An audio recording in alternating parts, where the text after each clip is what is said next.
canal Arque Curiosidade. Hoje iremos falar sobre algumas curiosidades históricas dos países Rússia e Ucrânia para entendermos as tensões atuais.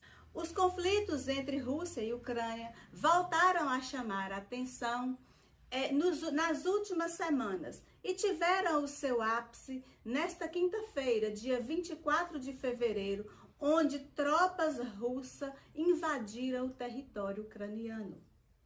Os conflitos entre essas duas nações não são recentes, alguns deles datam séculos atrás.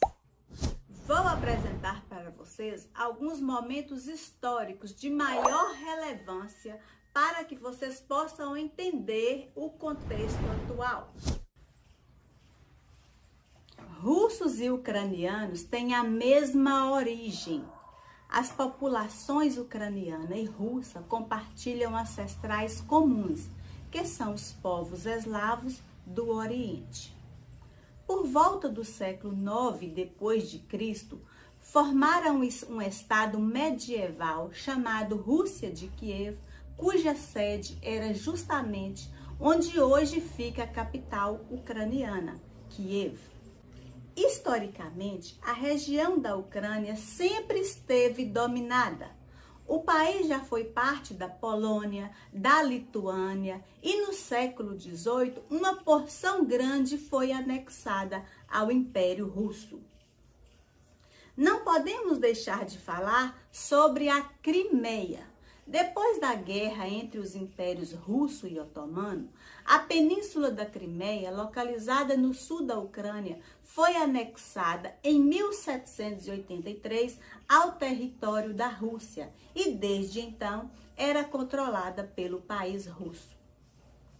Foi nesse sentido que aconteceu os movimentos de migração.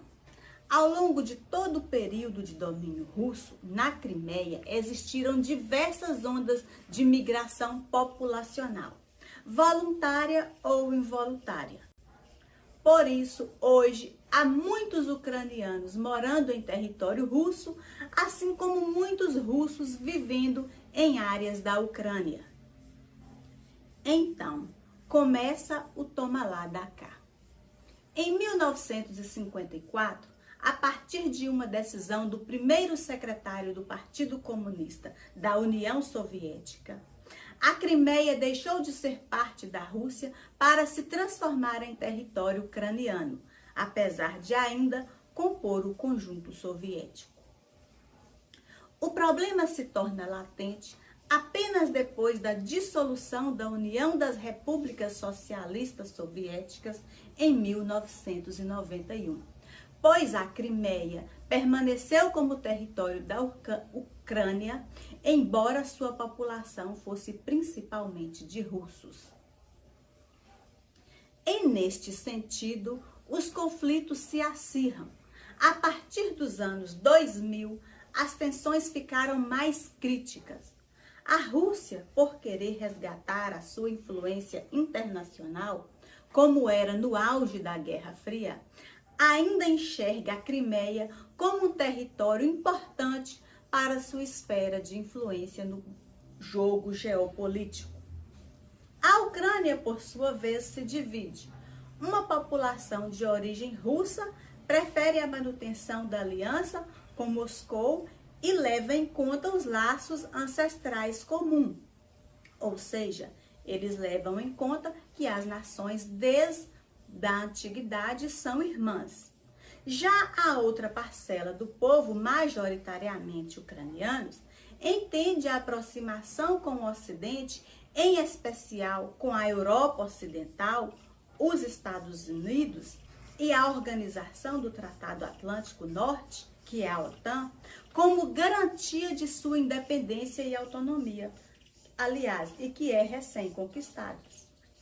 E uma forma de evitar também o retorno ao domínio russo. E para arrematar, acontece a Primavera Ucraniana, uma série de mobilizações contra o governo ucraniano entre 2013 e 2014, que levou o nome de Euromaidan.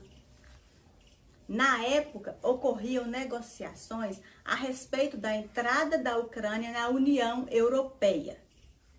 Quando o governo de Viktor Yanukovych, presidente ucraniano pró-Rússia, decidiu interromper os acordos e aceitar uma aliança com o país de Putin. Agora fica a curiosidade. Será que se os acordos com a União Europeia tivessem sido feitos à época, hoje a Ucrânia seria invadida pela Rússia? Tem mais curiosidades. É só ficar ligado aqui no canal Arquê Curiosidades. Eu sou Deise Pereira e te convido a inscrever no meu canal, deixar o seu joinha, ativar o sininho de notificações e até mais.